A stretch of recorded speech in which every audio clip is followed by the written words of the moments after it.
The House of Mystery presents Inside Writing, the radio show where authors discuss their writing process in all genres.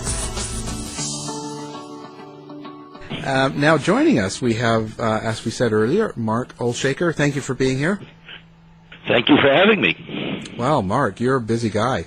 You got the second season of Mindhunter coming out on Netflix on the 16th, and then you've got the new book, fairly recently just came out, and it's called Across the Table with John. The Killer Across the Table, by John Douglas and myself. I think it's our 8th nonfiction book together, published by Day Street, part of HarperCollins.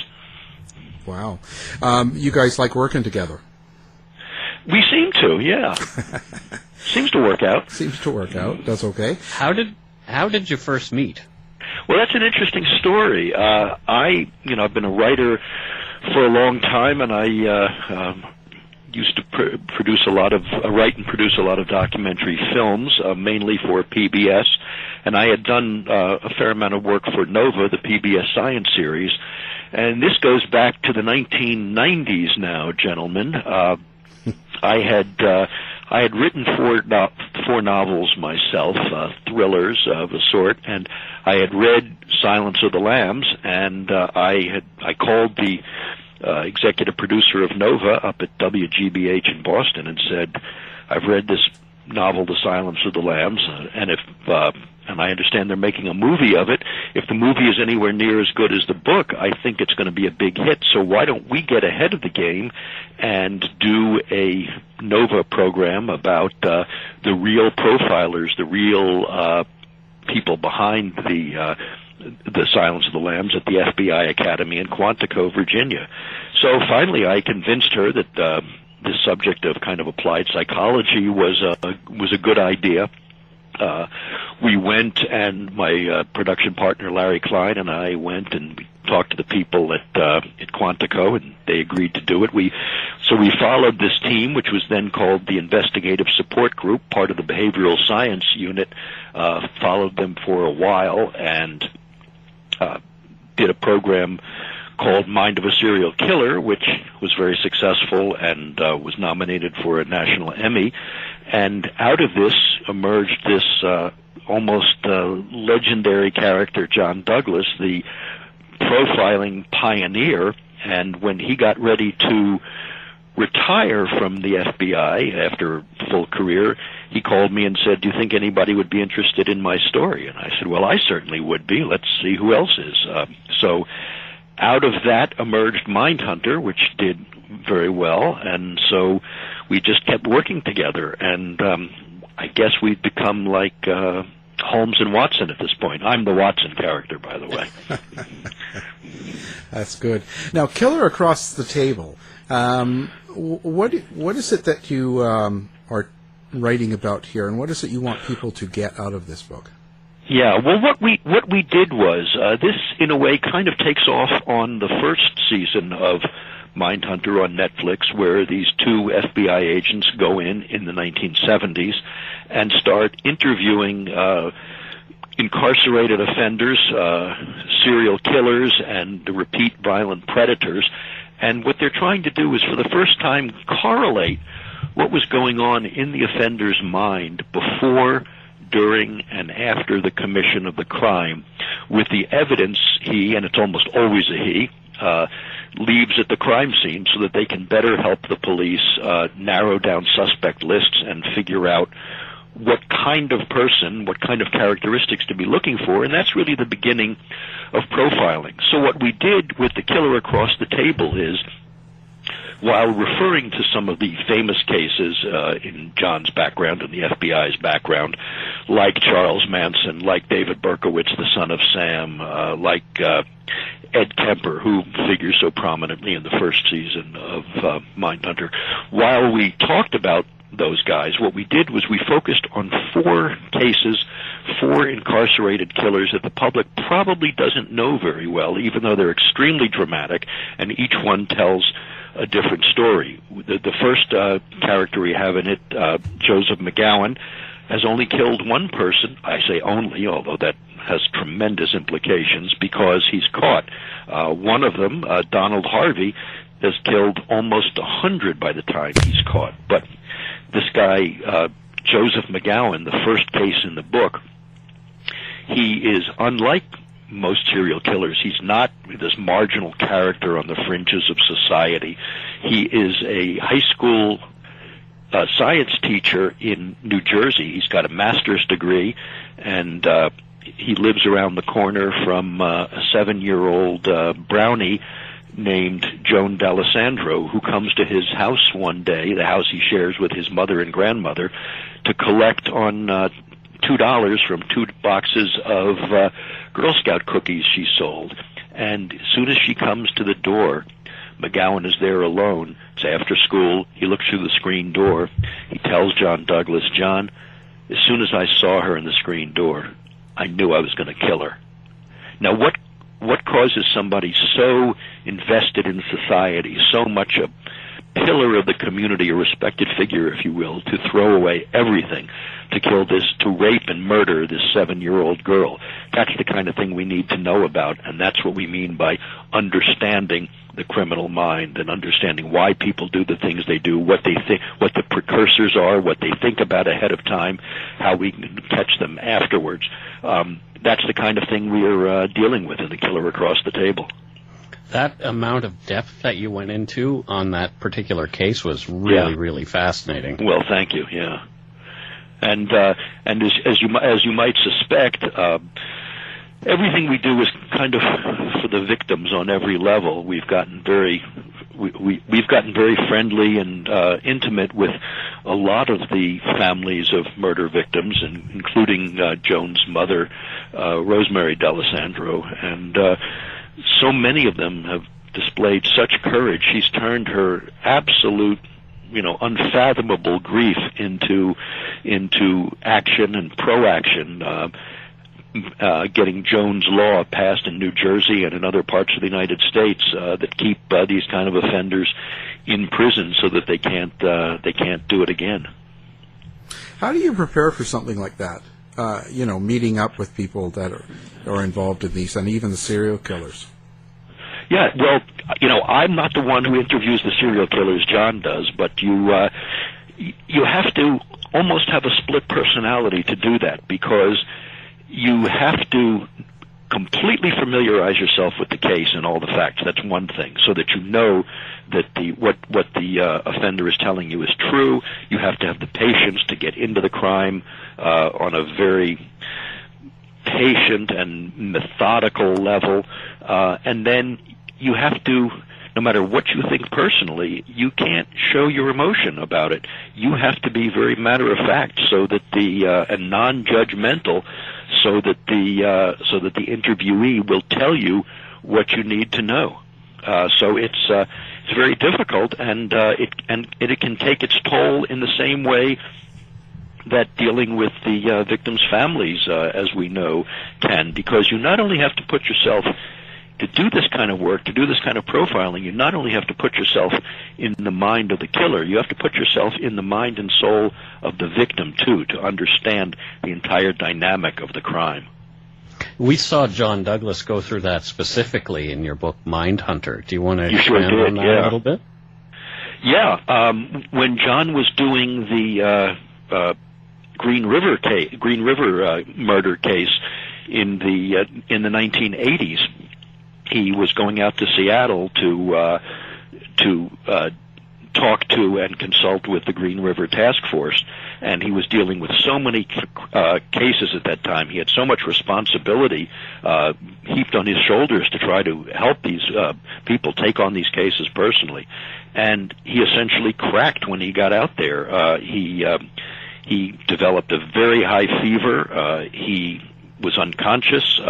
They had to knock down his hotel. They had to break through his hotel room to get to him. He was in a coma for about a week in Swedish Hospital in Seattle. He was out of work for 5 months, and they didn't even know if he was going to live. He ended up with viral encephalitis as a result, and all stress-induced. So for those of your listeners who've seen the first season of Mindhunter, it's not quite the same, but Holden Ford, our main character, cracks at the end, and it's all a result of the stress of having to deal with this kind of thing. You know, it's not like the old J. Edgar Hoover days where it was just the facts, ma'am, where you just deal with the facts and try to find the killer and that's it. This involves so much, taking on so much emotional baggage and so much, you know, here's the thing. So many of the characters that have been based on John and people like him in fiction and on television, they have they always say something like, he has the rare gift, or is it a curse, to think like a criminal. Well, that's not exactly right, because, you know, if you can't think like a criminal, you probably shouldn't be a detective to begin with, as you guys know. But still, taking on the emotional toll of what the criminals do, of what these serial offenders do, these predators, these people who are predators 24 hours a day, that does take its toll. And as you said, there are consequences. Now, these predators that we talk about, did you ever come to a resolution on whether they're born that way or whether society makes them? Well, that's really an excellent question, and that's probably the central question of our book, The Killer Across the Table. We deal with this theme constantly, the nature versus nurture, and the answer is, from our experience, our study, and I think what readers will find is it's probably both. Generally, these guys come from bad backgrounds of some sort or another, some kind of abuse, neglect, whatever. But they also probably are hardwired that way at birth. They probably have issues with anger, with aggression, with impulsivity, because you see in very many cases, most cases actually, if these guys have brothers who were raised in the same background, they don't go that same route. They don't become serial predators. But so the answer very clearly is it's probably in most cases, it's probably a combination of both nature and nurture. So now, do you think everybody is born with the potential to be that kind of a predator? No, I don't think so. I think, you know, what we say is that we are writing about the human condition, as all great literature is, but it's the human condition writ large at the extremes, love, hate, jealousy, revenge, all those kind of things. And I think we all have those emotions, no question about it, but I think most of us are able to mediate them with, I guess, what Freud called the superego. Most of us can control our impulses, can conform our behavior to society, do know and understand and appreciate the difference between right and wrong. But you have this small cohort, but a cohort nonetheless, that really has no empathy, probably born without it, just wants to do whatever they want to do, and everybody else is an object, and what's important to them, and if it happens to be sexual murder, that's more important than anything else. It's what they think about all the time. They're on the hunt nightly for victims, and when they can't be on the hunt, they're thinking about it. And the other person's, well, let's put it very plainly, the other person's right to live is not important to them. It's not as important as fulfilling their own desires or their own satisfaction. So these are all scary characters that you're writing about. You bet they are. You bet they are. Is there one in particular that stands out to you? Well, they're all scary in different ways. Let's take two, for instance, that are in the book. Donald Harvey is scary because he's a very mild-mannered guy, very friendly, and if you met him, you'd probably you'd either like him or you'd pay no attention to him. And over a period of years, he killed close to 100 people, and nobody ever thought anything about it. Why?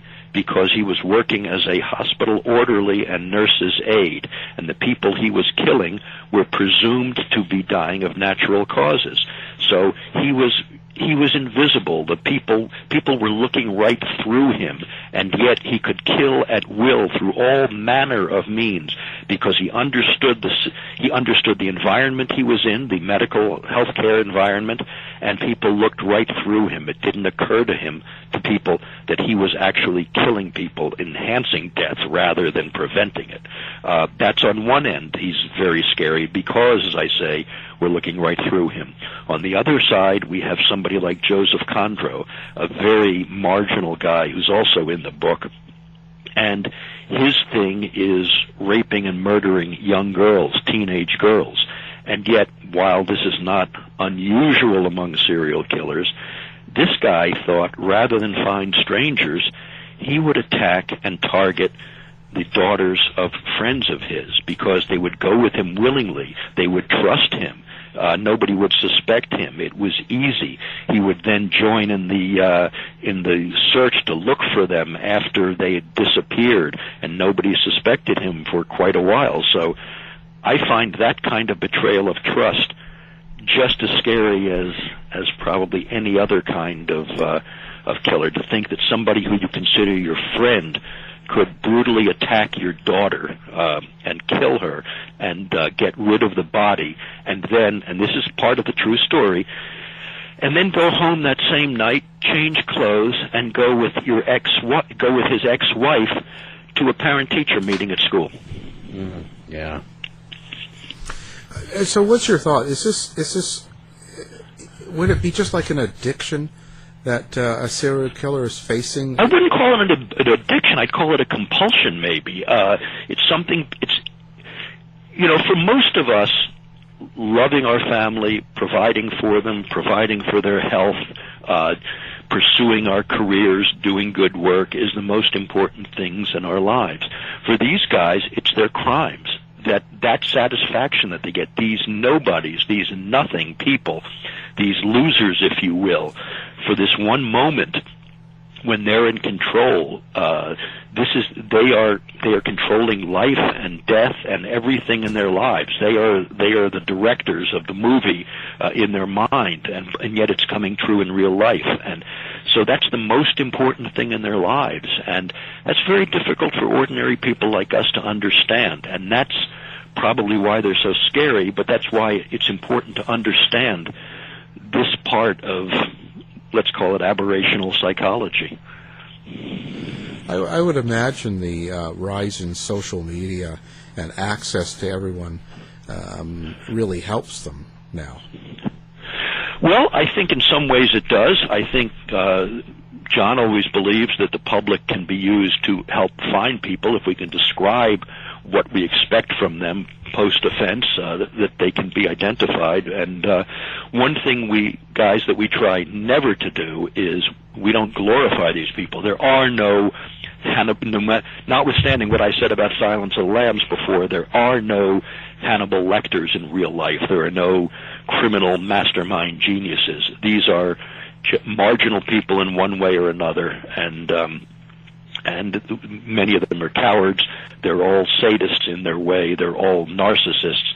And so one thing we never do is glorify them. This is all about, the only people we glorify are the victims and the survivors, because they are the real heroes of this story. But I think with the media there's certainly no end of fascination, which I certainly understand, and which I guess we're taking advantage of in trying to make people understand what's out there. But I agree with you about the media. Yeah, I wonder now. When you talked about marginal people and all that, but yet you had that science teacher, the person that was part of, successful. Yeah, Joseph McGowan. Yeah. Now, so Joseph McGowan, is that very common that you come across that? It's not common, which is one of the reasons we wanted to write about him. But there are people like that, and there are people who are marginally like that. Say, why did the Catholic Church and so many other institutions allow all of this, sexual predation and child abuse for all these years? But they did.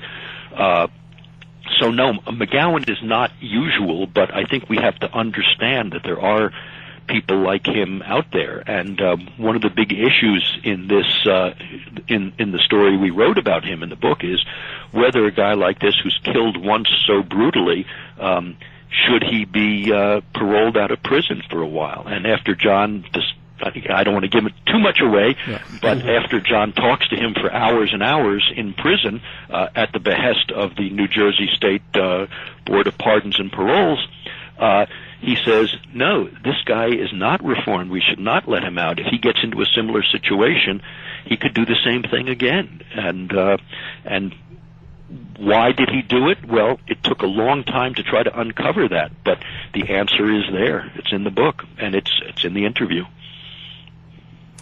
Do you think that the justice system is adequately equipped to handle people like this? Well, that's a very difficult question.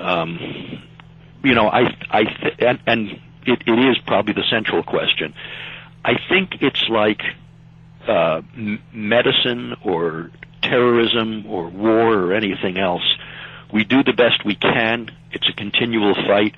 We keep trying to get ahead of the enemy, but just as we will make great improvements in medicine and the fight against disease, we will never cure it. There will never, be no death, if you will, no disease, just like there will always be crime. But we do the best we can to try to understand the criminals better so that we can catch them quicker, so that we can use more science like DNA, we can use more soft science like psychology to help bring them down, and we can make the public understand more of what goes into these people so that they can recognize them more easily and understand. Have you noticed an evolution of a sort with serial killers over the years, the way they behave? Well, that's an interesting question, too. We used to say that serial killers were almost exclusively from the white race. Now we're seeing some from minorities and other foreigners as well. So I think as people become more, if you will, assimilated into society, they are more likely to become. I think we have a big gun culture in this country, but that's not what we're talking about. These are the people we deal with, these predatory types. They're not the mass killers. That's a completely separate category, although just as upsetting and dangerous. So I think we have seen some evolution, but by the same token, I think probably a lot of it is just more our understanding. For example, we all think of Jack the Ripper as in 1888 London as being, maybe the first serial killer of, sexually oriented serial killer, as we talked about in a previous book of ours, the cases that haunt us. But when we look back through history, probably a lot of the things that were either chalked up to supernatural causes like witches or werewolves and things like that were probably serial killers from an earlier age. So probably it's been around for quite some time, and we just didn't recognize it. So there's been some evolution, but the basic motivation of wanting to be in control of this manipulation, domination, and control of another human being, I think that part is pretty static, as is the basic psyche of the repeat predator, which is this, and this is true in almost all cases that I can think of, this constant warring within them of this feeling of entitlement and grandiosity, and they're better than everybody else and the rules don't apply to them. And combined with this is this deep-seated, very basic feeling of inadequacy. And those two impulses are constantly warring with each other, and that's the part that I think remains constant. So that's a very good question. Oh, there, I got one. There. You've got more than one. You guys are asking all the right things. I was going to say, when you said about mass shootings, because there are so many, sure, there's a big difference between mass shooters and a serial killer. But yet, absolutely. But yet, why I bring it up is because I see a lot of comments on our website about, it's the same thing. People just kind of assume. No, it's not. And it's not. It's a totally different character. It's a totally different character. Let's start with one basic premise. The serial killer, the repeat killer, is doing it for his own repeat purposes, obviously, his own wish fulfillment, and he expects to get away with it. The mass killer, by and large, does not expect to. He expects either to die by his own hand, or what we call a suicide by cop. He doesn't expect to get away with it. This is his one moment of glory, so they are completely different. He is certainly a predator in one sense, but his crimes generally are completely impersonal. Even this horror we just saw in El Paso, yes, the killer was most likely a white nationalist, and he was targeting Mexican immigrants, or what he perceived to be Mexican immigrants, but it was still completely depersonalized. I mean, he didn't know any of these people. He didn't want to know any of these people. He had no personal relationship with them. The serial killer, on the other hand, is predatory. He is looking for a particular person, even if he never meets them, like David Berkowitz, the son of Sam, who would walk up to men and women sitting in cars in, secluded lovers' lanes in New York and shoot them both. Still, that was a much more personal relationship. He was essentially saying, I'm going to take away from you what I don't have myself. So, yeah, I agree with you completely. This is the mass murderer and the serial killer, by both certainly sick by our terms, though by no means insane. It's a completely different phenomenon. When you talk about the son of Sam, we had Carl De Niro on, and he's one of the survivors, right, of being shot. Mm-hmm. He's totally convinced that a woman shot him, and that was all part of a cult. That the whole thing. The son of Sam? Yeah. That's interesting. Yeah, he has a website now, and his idea was that it's a cult that did the killing, and it wasn't even Berkowitz. Well, first of all, Berkowitz has admitted it, but that notwithstanding, I would have to see more evidence, but I don't see that. Everything we know about Berkowitz's personality, everything we know about his methods, everything we know about his background, it all fits in. It's very, conspiracy theories of all kinds are rampant in our business, from, the Kennedy assassination on up. And really, we've obviously made a study of this, and for the conspiracy theorist, anything that is not impossible becomes possible, and therefore becomes plausible, and therefore becomes likely. So, I would have to see the evidence, but let's say I'm skeptical. Yeah. You folks went in depth into that in the cases that haunt us, and specifically. Yeah, we tried to, sure. Yeah, JonBenet Ramsey was one of the most compelling ones there for me. Yeah, well, thank you, and that's a perfect example of what we call confirmation bias. You go in with a certain attitude to the case, and it's also a perfect example of what I call better than the truth. It applies to the JonBenet Ramsey case. It applies to the Amanda Knox case and the West Memphis 3 case that we wrote about in our last book, Law and Disorder, which is, if the story that's put out, whether it's put out by the police or the prosecutors or the media or whoever, if that story is better than what the evidence shows, in other words, what really happened, the truth and the evidence don't have much of a chance. And as you guys know from your own work, it's very easy to condemn somebody based on what you think or what sounds like a good story rather than what the evidence shows. Yeah, it's pretty constant. We hear it all. Yeah, I'm sure you do. Yeah, we hear it all. I tell you. Now, with serial killers, do you ever think there's a place for them in society? You mean, can they be rehabilitated? Yeah. Are we able to fix them? Probably not. I mean, the forensic psychologist Stanton Samanow, who we quote a lot, has posited that how are you going to rehabilitate somebody who's never been habilitated in the first place? Some people who you get young, there's numerous typologies of rapists. So there's one type of rapist you can probably rehabilitate if you get him early enough. But anybody who has repeatedly killed in a predatory, sadistic nature, I don't think that we have any real evidence that they can be rehabilitated. And even if you put them on ice in prison, they still relive these crimes over and over again in their minds.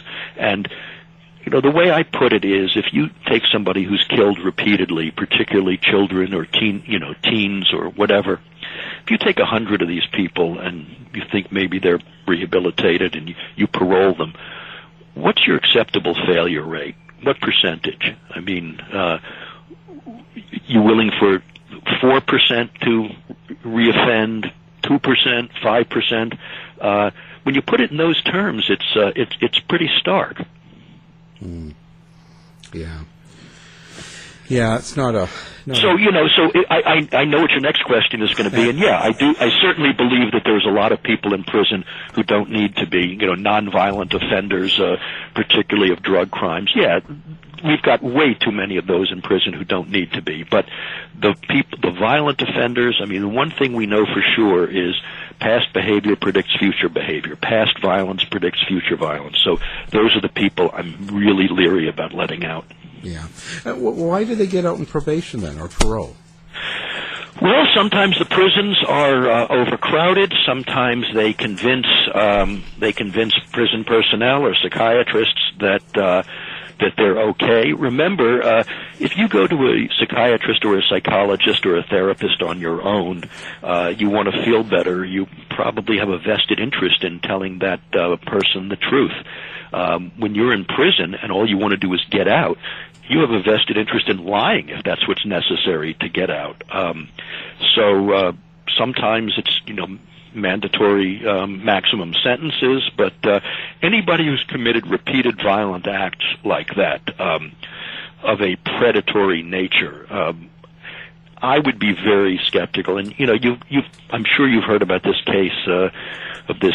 I think it's a guy in his 70s who who had been a repeated killer who they let out of prison because they figured he'd aged out, and he killed somebody else within weeks of being let out. So, Yeah. Well, what I was going to say, what should be done then with serial killers? Well, we can get into a discussion of the death penalty, which I am against in many ways, but for these kind of people, I think it's appropriate, and I have no problem with it. It's not in the case of repeated predatory criminals. It's generally race or minorities are not an issue. Whether they did it or not is not an issue. The proof is overwhelming. Whether they'll do it again is not an issue, and the viciousness and sadism of their crimes is not an issue. So for these kind of people, I have no problem with the death penalty, but otherwise I want them warehoused. I don't want them out in society. I think they've given up that right. And then there's other people, each of these things you're talking about gets into such interesting discussions. If you ask me of the remaining Manson family members, do I think any of them are dangerous anymore? Absolutely not. I really don't. Should they be let out of prison? I don't think so. I've seen the crime scene photos from 1969. I've seen what they looked like. I've seen what they did to Sharon Tate and Lino LaBianca and all of the other people. And there's certain things that are just so vicious they can't be forgiven. I mean, you have to. I mean, the punishment for its own sake is important for society, I think. So, you're asking very difficult but very important questions, very relevant questions. Yeah, there's that one that keeps getting parole, but the governor keeps turning her down, right? Exactly, Leslie Van Houten, yeah, you're exactly right. Yeah, and I agree with you. I feel the same way. There's just something about what they did that I just can't let go of. Yeah, and if they've seen the light and they're rehabilitated, I feel good for them, fine, but it's not up to me to forgive them. The only people who can forgive them has to be in the next world. Yeah. It's actually 50 years ago today that. Is it today? Wow, yes. I remember when it happened, which shows how old I am, I guess. But wow, is it 50 years ago today? Yes. I was three days old. Well, there you go. Okay, well, I'm not going to tell you how old I was. No, I was only 7, so I didn't. Again, I'm not going to tell you how old I was. We're not going there. Come on, tell the truth. I'll tell you. And one last question before we go. Sure. Now, I got that fact that 67% of known serial killers are in the United States. Now, if it's true or not, is there a reason that such a high percentage in America? Yeah. I don't know if it's true or not. There could be several reasons for that. We have a very open society, for one thing. We have a very heterogeneous society, for another, and we have very good media. So a lot more is reported. So I would suspect there's a lot going on in other countries that we don't know about. But a lot of countries also have very draconian laws, and if somebody commits any crime, they're likely to be taken off the street and maybe taken out of the world before they would have a chance to become repeat offenders. So, it's just speculation, but I would suspect the figure is it's at least questionable. Yeah. I think so, too. I think perhaps it's because the U.S. has become so adept at catching them. And maybe some of these. Well, I think that's a very good point. I agree with you. Yeah. Yeah.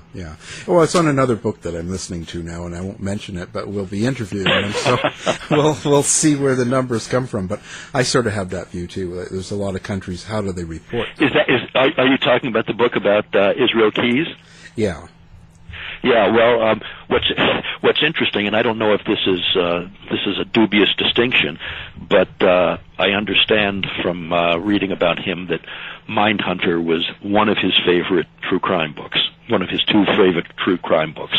Well, there you go. So you did it. So where? Wow. Now, okay, so do you have a website that you want listeners to go to? Yeah, people, they can go to our website and find out about our books. It's mindhuntersinc.com. That's mindhuntersinc.com. I think they can also go to mindhunters.net. It'll take you to the same place. And the new book is The Killer Across the Table, published by Day Street from John Douglas and myself, available on, here's my commercial, I guess, available on Amazon and your local favorite bookstore. Right. And I know in Seattle you've got some great bookstores. There's a few. Actually, and what I'm going to do is we'll have your book on the website as well, so people listening can just do one click and pick it up. That's recommend great. It totally, and we look forward to Mindhunters Season 2 starting on the 16th. That looks really exciting, and we're glad you took the time to talk about your book. Mark Olshaker. Well, thank you, Al. You've always been a good friend, and Mike, it's great to talk to you both, and I appreciate your having me. Nice to meet you. Thank you so much. Okay. You've been listening to the House of Mystery radio show. To find out more about our guests, hosts, or show, go to www.houseofmystery.com. Show's over for now. Was it as good for you as it was for me? Well, good night. This has been a production of Something Weird Media. I'll be back.